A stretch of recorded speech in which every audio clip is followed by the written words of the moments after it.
আসসালামু আলাইকুম রহমতুল্লাহি আবরাকাতু। ইসলাম প্রিয় দিনদার ভাই বোনেরা, আমি আজকে কোরআন শরীফ সৈশুদ্ধ করে পড়ার 6 নম্বর পর্ব নিয়ে হাজির হয়েছি। যে 6 নম্বর পর্বে রয়েছে ওয়াজিব গুন্নাহর পরিচয়। ওয়াজিব গুন্নাহ কাকে বলে, কিভাবে গুন্নাহ করে পড়তে হয়, এটা যদি আমরা বুঝতে পারি তাহলে কোরআন শরীফের ভিতরে যতগুলা ওয়াজিব গুন্নাহ রয়েছে সৈশুদ্ধ করে পড়তে পারবো।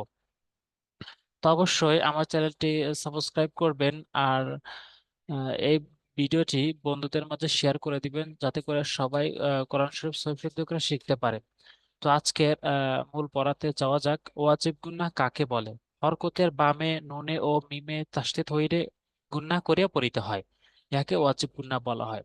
অর্থাৎ এখানে হরফে দেখেন নুনের উপর তাসদীদ রয়েছে এবং মিমের উপর তাসদীদ রয়েছে।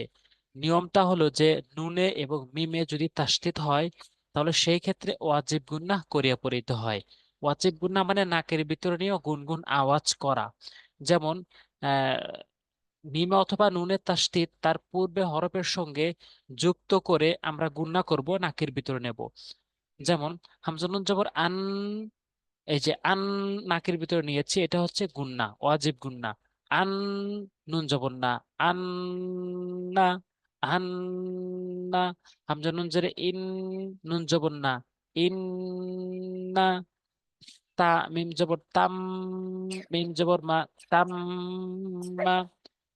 তা মিম পেশ সুম, মিম জবর মা, সুম মা। এভাবে আমরা পড়বো। তাপেস্তু কাফ নুন জেরে কিন, তুকিন। এই যে কাপ দেয়া নুনকে এখানে ওয়াজিব গুন্নার পরিচয়। এখানে কিন্তু অবশ্য দুইটা নিয়ম এসেছে। একটা হচ্ছে তাসদীদের নিয়ম, যেটা তাসদীদের হরফ দুইবার পড়া যায়। প্রথমবার তার ডান দিকের হরকতের সঙ্গে কাফের সঙ্গে মিলা পড়তে হবে, দ্বিতীয়বার সে নুন নিজেই উচ্চারিত হবে।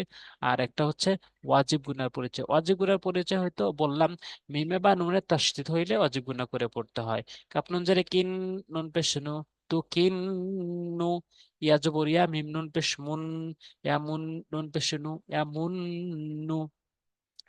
তা জবর তা, মিম তা জবর মাত, তামাত, তামাত।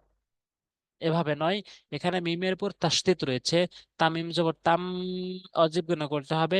মিম তা জবর মাত, তাম্মাত। হামিম জবর হাম, মিম তা জবর মাত, হাম্মাত, হাম্মাত। এরপরে বানানো হয়ে গেলে আমরা রিডিং পড়বো বারবার, যাতে করে আমরা কোরআন শরীফ রিডিং পড়তে পারি। এবার যদি আমি একটু রিডিং পরে দেখাই। আন্না, ইন্না, তাম্মা, সুম্মা, তুকিন্নু, ইয়ামুন্নু, তাম্মাত, হাম্মাত। এভাবে আমরা শুদ্ধভাবে পড়তে থাকবো এবং ওয়াজিব গুন্নার পরিচয়টা আমরা সেখানে ওয়াজিব গুন্না করব।